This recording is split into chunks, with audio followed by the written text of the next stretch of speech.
Assalamualaikum warahmatullahi wabarakatuh. Selamat siang. Nama saya Ngatemi, NPM 200-314. Di sini saya akan mempresentasikan persepsi sosial atau social perception. Persepsi sosial melibatkan proses-proses di mana kita mencoba memahami orang lain. Mendapatkan pemahaman akurat mengenai orang lain sangat penting, karena mereka memainkan peran penting dalam hidup kita. Tetapi nyatanya, hal tersebut melibatkan banyak tugas lainnya. Persepsi sosial adalah faktor penting dalam perilaku dan pola pikir sosial. Cara-cara mempelajari orang lain. 1. Komunikasi nonverbal atau nonverbal communication. Komunikasi nonverbal informasi yang tidak didapatkan dari kata-kata, melainkan dari 1. Ekspresi wajah atau facial expression, 2. Kontak mata atau eye contact, 3. Gerak tubuh, 4. Postur, 5. Sentuhan. Ekspresi wajah atau facial expression. Wajah adalah gambaran jiwa. Maksudnya adalah bahwa perasaan dan emosi manusia seringkali terbaca di wajahnya dan dapat dikenali melalui berbagai ekspresinya.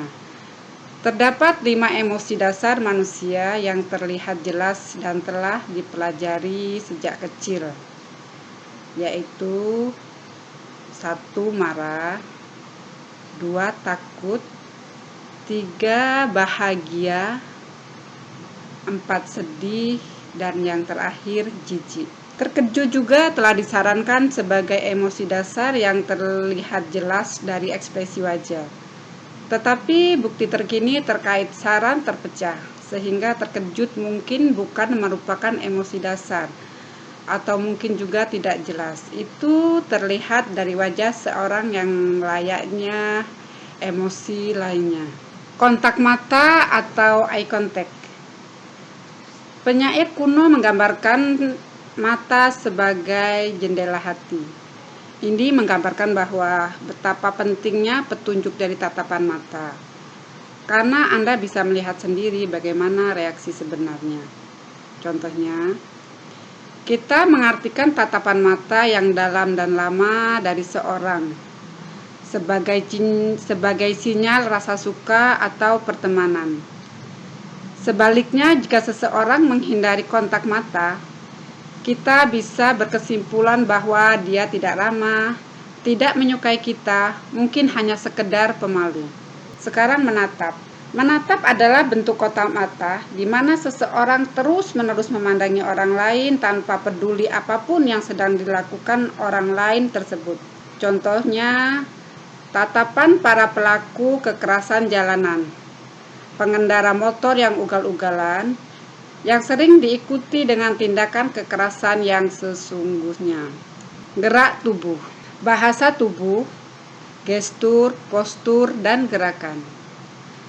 Bahasa tubuh adalah proses pertukaran pikiran dan gagasan di mana pesan yang disampaikan dapat berupa isyarat, ekspresi wajah, pandangan mata, sentuhan, artefak, diam, waktu, suara, serta postur dan gerakan tubuh.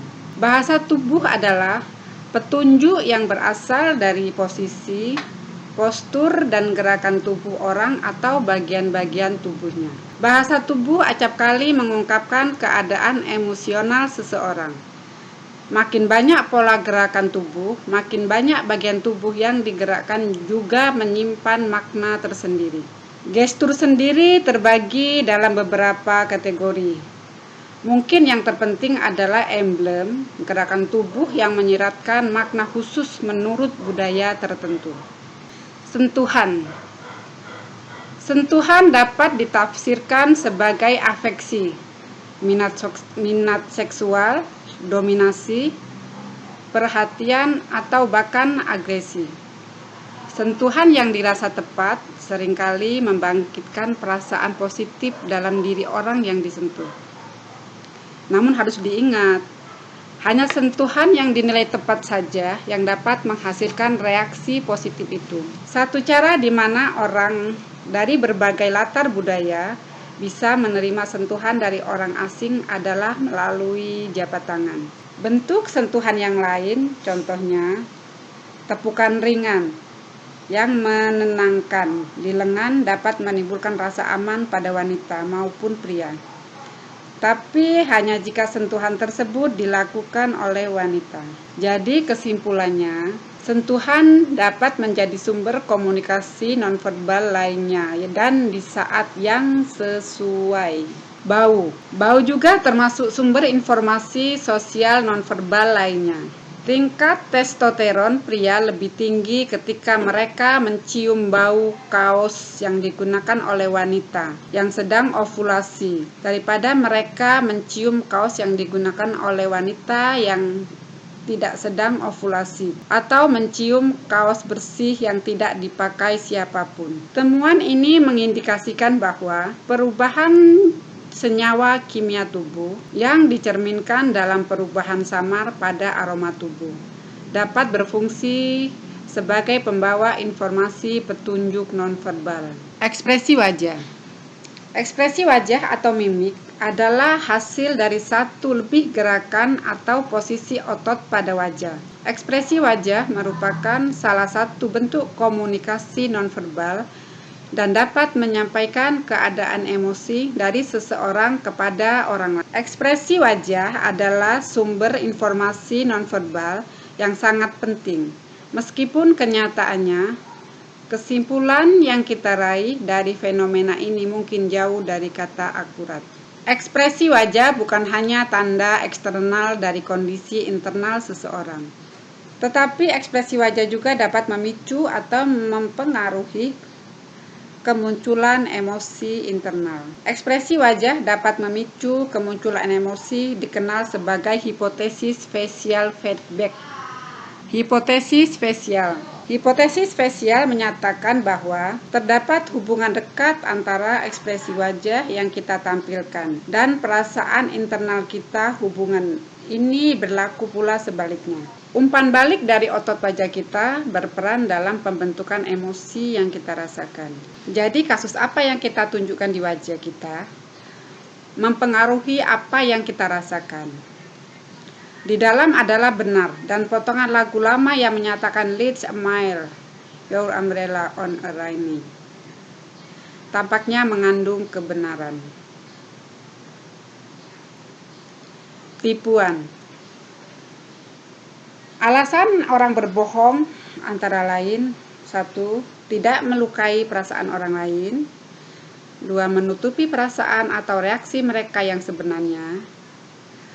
3. Untuk menghindari hukuman karena kesalahan mereka. Singkatnya, berbohong adalah bagian umum dari kehidupan sosial. Tipuan. Petunjuk-petunjuk nonverbal dan verbal yang dapat mengungkapkan fakta bahwa orang lain sedang mencoba menipu kita dengan petunjuk-petunjuk sebagai berikut. 1. Ekspresi mikro. Ekspresi mikro adalah perubahan ekspresi wajah yang berlangsung hanya sepersekian detik. 2. Ketidaksesuaian antar saluran adalah tidak konsistennya petunjuk nonverbal dari saluran-saluran dasar yang berbeda. Kontak mata. Kontak mata adalah upaya untuk menipu. Seringkali terungkap dari aspek tertentu dalam tatapan mata. 4. Ekspresi wajah. Ekspresi wajah adalah orang yang berbohong terkadang menunjukkan ekspresi wajah yang berlebihan. Emosi dan persepsi sosial. Apakah itu emosi? Emosi dianggap berasal dari dalam diri seseorang atau dari interaksi antar individu, tampaknya tergantung daripada faktor-faktor budaya. Emosi datang dari hubungan saya dengan orang lain. Dengan kata lain, Emosi tidak terjadi dalam isolasi di dalam diri Anda, tetapi juga melibatkan orang lain. Atribusi. Atribusi memahami penyebab perilaku orang lain. Atribusi adalah proses yang kompleks. Sederetan teori telah lahir demi menjelaskan berbagai proses kerjanya. Menurut teori dari Jones dan David tentang korespondensi inferensial, kita berusaha menyimpulkan sifat-sifat seseorang berdasarkan pengamatan terhadap beberapa aspek perilaku, khususnya perilaku yang dianggap bebas, menghasilkan efek tidak umum dengan tingkat penerimaan sosial yang rendah.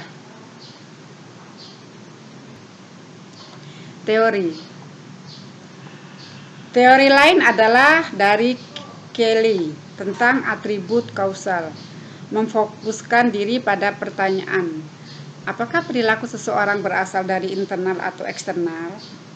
Untuk menjawab pertanyaan ini, kita harus memperhatikan informasi terkait, yaitu 1. Konsensus. Konsensus adalah derajat kesamaan reaksi orang lain terhadap stimulus atau peristiwa tertentu dengan orang yang sedang kita observasi. 2. Konsistensi. Konsistensi adalah derajat kesamaan reaksi seseorang terhadap sesuatu stimulus, suatu peristiwa yang sama pada waktu yang berbeda. 3. Distingsi. Distingsi adalah derajat kesamaan reaksi seseorang terhadap berbagai stimulus atau peristiwa yang berbeda-beda. Atribusi kausal. Dua dimensi penting lain dari atribusi kausal berhubungan dengan 1. Apakah penyebab perilaku tertentu bersifat stabil seiring berjalannya waktu? 2. Apakah hal tersebut dapat atau tidak dapat dikontrol? Atribusi takdir.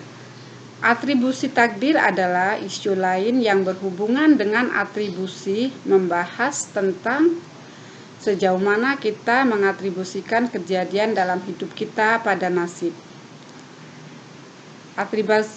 Atribusi takdir juga mempertanyakan apakah yang sudah ditakdirkan, apakah pada sebab-sebab personal, apakah individu yang amat meyakini keberadaan Tuhan lebih cenderung mengatribusikan kejadian yang mustahil, tetapi penting pada kejadian yang sudah ditakdirkan. Hal ini juga berlaku bagi orang-orang dengan warisan budaya menerima kausalitas kompleks bagi kejadian penting. Demikian presentasi dari saya. Terima kasih. Wassalamualaikum warahmatullahi wabarakatuh.